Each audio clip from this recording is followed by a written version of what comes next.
when working with events, there are a couple of things you'll oftentimes encounter in real applications which you need to solve. And as you'll learn, VueJS makes solving these things easier. But what are these things? Let's enhance our application here by taking this paragraph where we output the coordinates. And I want to create kind of a dead spot. So here I'll enter a span. And once I hover over this, I don't want to update the coordinates. Now, of course, right now, if I save this, it is still updated because this span is part of this paragraph on which I'm listening to any mouse moves.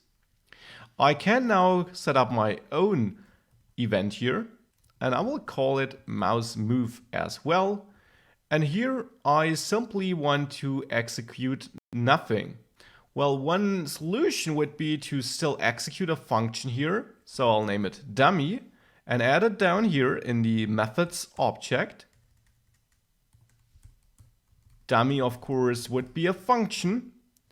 And in this function, all I want to do is I want to fetch the event which gets passed automatically. And here I could call stop propagation to make sure that it does not propagate up to elements holding this element, this span here.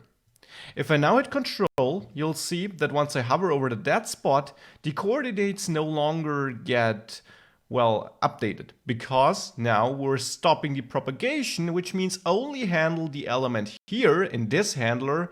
Don't let it propagate up to any elements which might hold this element. Yeah, we could do it like this, but we can even get a bit easier than that. I can remove this dummy here, and I can simply execute nothing here, but use a so-called modifier, event modifier. It allows me to modify the behavior of this event. That's where the name comes from. Clever, huh? Here, I add such a modifier by adding a dot after the name of the event, which I pass as an argument to VON. And the modifier I want to use here is stop for stop propagation.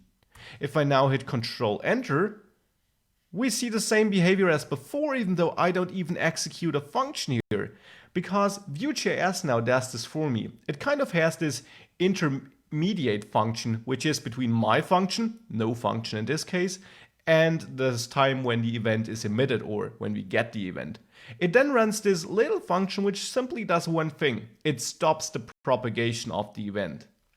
We also get other modifiers, the probably most important second one being prevent, for running prevent default. So running stop propagation with the stop modifier and prevent default, the two common methods you have when working with the default event object, these are available with these modifiers like .stop here.